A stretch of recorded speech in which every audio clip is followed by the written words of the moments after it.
দক্ষিণ দিনাজপুরের কুশমন্ডি থানার ঐতিহ্যবাহী নরবরিয়া শিব মন্দিরে জল অর্পণ করতে দণ্ডি কেটে পথ পাড়ি দিচ্ছেন রায়গঞ্জের পলাশ। সারাদিন ফল ও জল এবং রাতে নিরামিষ খাবার খেয়ে এগিয়ে চলেছে পলাশ।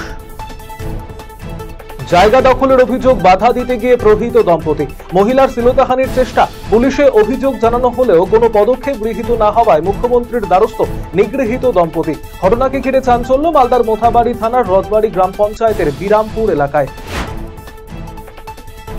পুকুরে পোষ্য হাঁস আনতে গিয়ে মৃত্যু হলো এক ব্যক্তির।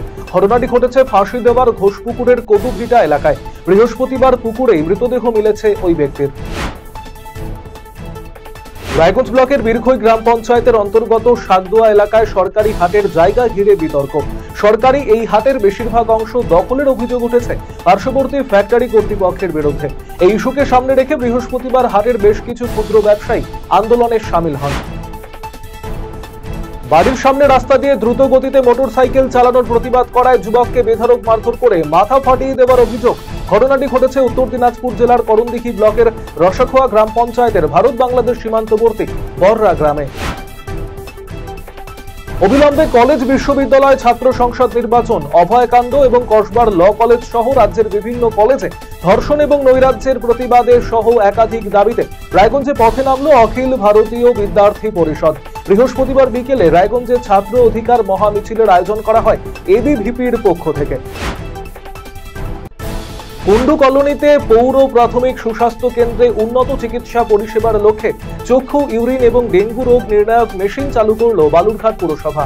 মেশিনগুলির উদ্বোধন করেন বালুরঘাট পুরসভার পৌরপতি অশোক মিত্র। শিক্ষা ব্যবস্থাকে আরো উন্নত করে তুলতে মায়ের আঁচল প্রকল্পকে কেন্দ্র করে অনুষ্ঠানের আয়োজন করা হলো রতুয়া 2 নম্বর ব্লকের আড়াইডাঙ্গা প্রাথমিক বালিকা বিদ্যালয় প্রাঙ্গণে। বিভিন্ন সাংস্কৃতিক অনুষ্ঠানের পাশাপাশি পঠন পাঠন কিভাবে আরো উন্নত করা যায় সেই সমস্ত বিষয় তুলে ধরা হয়। অনুষ্ঠানে উপস্থিত ছিলেন আড়াইডাঙ্গা গ্রাম পঞ্চায়েতের প্রধান মহিদুন খাতুন বিবি, বিদ্যালয়ের প্রধান শিক্ষক তাপস মিশ্র সহ বিদ্যালয়ের পড়ুয়া সহ অভিভাবকেরা। এবিপি কর্মসূচিতে আসা লোকেদের বাস ভাঙচুরের অভিযোগ উঠল তৃণমূল কংগ্রেস বিরুদ্ধে। ঘটনাটি ঘটেছে কোচবিহার শহরের রাসমেলা সংলগ্ন মাঠ এলাকায়। ভিটেমাটি তলিয়ে গেছে গঙ্গা ভাঙনে। এরপর বছর দুয়েক ধরে অস্থায়ীভাবে মাথা গোজার আশ্রয় তৈরি করেছেন গঙ্গার পাড়ে। বারবার পুনর্বাসনে আশ্বাস মিলল জটিনি পুনর্বাসনের জমি, তাই সরকারি পুনর্বাসনের দাবিতে বৃহস্পতিবার মালদার মানিকচকের গঙ্গা ভাঙন পীড়িত দুর্গত মানুষজনদের নিয়ে আন্দোলন শুরু করলেন গণতান্ত্রিক অধিকার রক্ষা সমিতির সদস্যরা। তার আন্দোলনের প্রাথমিক পর্যায় হিসেবে বৃহস্পতিবার মানিকচক গঙ্গাঘাটে অস্থায়ীভাবে বসবাসকারী গঙ্গা ভাঙন পীড়িত অসহায় মানুষদের নিয়ে মানিকচক বিডিও অফিসে যান। তার গলায় তাদের দাবি সনদ সম্বলিত প্ল্যাকার্ড ঝুলিয়ে বিজ্ঞানসম্মত উপায়ে গঙ্গা ভাঙন প্রতিরোধ, ভাঙনে ক্ষতিগ্রস্তদের আর্থিক ক্ষতিপূরণ সহ পুনর্বাসনের দাবি তুলে ধরেন। এদিন আন্দোলনে এপিডিআর এর সদস্য বিপ্লব ভট্টাচার্য সহ অন্যান্যরা উপস্থিত ছিলেন। তৃণমূল পঞ্চায়েত সদস্যের বিরুদ্ধে আবাস যোজনার ঘর পাইয়ে দেওয়ার নাম করে টাকা তোলার অভিযোগ উঠল। ঘটনাটি ঘটেছে মাথাভাঙা 1 নম্বর ব্লকের নয়ারহাট গ্রাম পঞ্চায়েত এলাকায়। উত্তর দিনাজপুর জেলা করণদিঘি ব্লকের দোমোহনা গ্রাম পঞ্চায়েতের বারহাস বুথের 600 মিটার ঢালাই রাস্তা সহ কালভার্ট নির্মাণের কাজ উদ্বোধন করলেন করণদিঘি বিধায়ক গৌতম পাল।